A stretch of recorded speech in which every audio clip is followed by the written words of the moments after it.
ni kwamba siku ya leo tarehe 29 mwezi wa 3 mwaka 2025 ilikuwa ni majira ya saa 2 za asubuhi, jeshi la polisi katika mkoa wa Mwanza tulipokea taarifa kuwa katika nyumba ya kulala wageni iitwayo ambayo inajulikana kwa jina la First and Last Guest House, kuna mwanamke ambaye amekutwa katika chumba namba 3 akiwa amefariki dunia.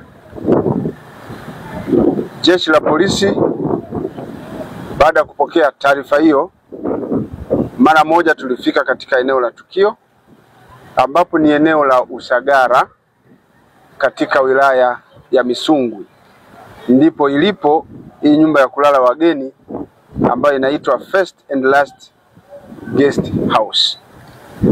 Baada ya kufika katika nyumba hiyo ya kulala wageni, ndipo uchunguzi ulianza mara moja. Katika uchunguzi huo ilionekana kwamba siku ya tarehe 18 mwezi wa 3 mwaka 2025 ilikuwa ni majira ya saa 1 za jioni, alifika mgeni ambaye ni wa jinsia ya kiume katika nyumba hiyo na kuchukua chumba namba 3 baada ya kujitambulisha kwa kujiandikisha katika kitabu cha wageni kuwa anaitwa Bilal William, mzaliwa wa Geita, kazi yake ni fundi, ambaye alieleza kwamba alikuwa akitokea Chato kuelekea Nzega. Mgeni huyo baada ya kulipa fedha aliweza kupewa chumba hicho namba 3 na hivyo kuweka mizigo yake. Mgeni huyo ilipofika majira ya saa 4 za usiku aliaga wahudumu katika hiyo nyumba ya kulala wageni kwamba anakwenda kutafuta chakula. Lakini ilipofika usiku mkubwa majira ya saa 8 hivi, mgeni huyo alirudi akiwa ameongozana na mwanamke ambaye hata hivyo hakuweza kufahamika jina lake. Mwanamke huyo pamoja na mgeni waliingia katika chumba hicho namba 3 kwa ajili ya kupumzika. Mwanamke huyo umri wake unakadiriwa kuwa ni kati ya miaka 30 mpaka 34. Ilipofika majira ya saa 12 alfajiri siku ya leo sasa, wahudumu walianza kufanya usafi, na wakati wakifanya usafi walibaini kwamba katika chumba namba 3 alipolala yule mgeni jana, mlango ulikuwa umefungwa kwa nje, kwa maana komeo lilikuwa limefungiwa nje huku kukiwa hakuna kufuli. Hali hiyo iliwapa wasiwasi mkubwa, hivyo waliamua kufungua kuona ndani kuna nani au waweze kutoa msaada gani. Lakini walipofungua katika chumba hicho walimkuta mwanamke huyu ambaye aliingia na huyo mgeni usiku wa jana akiwa amefariki dunia, huku akiwa amefungwa kitambaa usoni, na walipomwangalia katika shavu lake waliweza kuona alikuwa na majeraha yanayoonyesha ni kama vile mtu amekwaruzwa na kucha.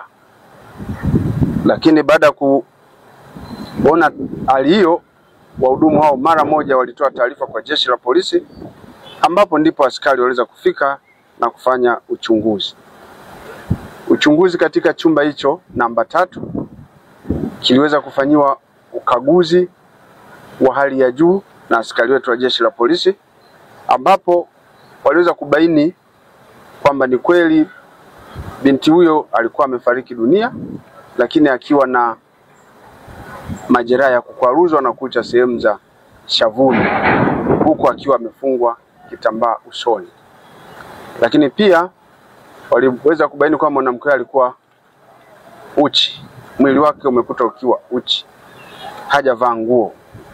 Lakini walivyoangalia pembeni, uchunguzi wetu mbaini kwamba kulikuwa na chipsi sahani 2, chakula maarufu kama chipsi sahani 2. Lakini pembeni kwa kuna chupa ya pombe moja ambayo ni pombe kali aina ya Kevant. Lakini kwa kuna chupa nyingine ya bia ambayo inaitwa Kesto Light. Baada ya kuona hali hiyo na kubaini kwamba binti huyo alikuwa tayari amekwisha poteza maisha, wameuchukua mwili huo jeshi la polisi na kuupeleka katika hospitali ya wilaya ya Misungwi kwa ajili ya uchunguzi zaidi. Binti huyo mpaka sasa hajaweza kufahamika, na huyo mwanamume aliyechukua kile chumba ametoweka. Jitihada za kumsaka mwanamume huyo zinaendelea, na jitihada za kuwajulisha watu mbalimbali waweze kufanya utambuzi kwa mwanamke huyo ambaye amekutwa amefariki pia zinafanyika. Jeshi la polisi mkoa wa Mwanza tunaomba wakazi wa eneo hilo la Usagara na maeneo mengine yaliyo jirani na Usagara kufika katika hospitali ya wilaya ya Misungwi kwa ajili ya kufanya utambuzi kama kuna mtu ambaye ana ndugu yake ambaye ni wa jinsia ya kike wa umri huo na ametoweka katika mazingira ya kutatanisha, wafike kwa ajili ya kufanya utambuzi. Lakini jeshi la polisi tunatoa wito kwa wananchi wote ambao wanaweza kawa na taarifa kwa namna moja au nyingine zitakazoweza kusaidia jeshi la polisi kumkamata huyo mtuhumiwa aliyechukua chumba namba 3 ili tuweze kufanikisha kazi hiyo.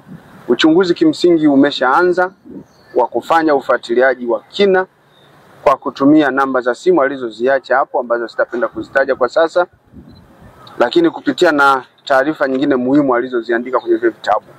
Kwa hiyo uchunguzi wa kina unaendelea. Lakini wananchi kama watakuwa na taarifa zozote wafike kwa jeshi la polisi katika mkoa wa Mwanza na kutupatia taarifa zitakazotusaidia zaidi. Mpaka sasa chanzo cha tukio hilo la mauaji hakijafahamika. Kwa hiyo na uchunguzi unaoendelea ni pamoja na kubaini hasa chanzo kilichopelekea mauaji hayo kutokea ni nini. Kwa hiyo uchunguzi unaendelea. Lakini katika tukio hilo pia tumewakamata watu wawili ambao wanaendelea kuhojiwa kuhusiana na tukio hilo. Watu hao waliokamatwa, wa kwanza anaitwa Teresia Amos Ndaki. Huyu ana miaka 36, kabila lake ni Msukuma na kazi yake ni manager kwenye hiyo nyumba ya kulala wageni. Lakini wa pili ni Neema Mlele Koyanga. Huyu ana miaka 44, ni Msukuma, kazi yake ni mhudumu kwenye hiyo nyumba ya kulala wageni. Hawa wanahojiwa.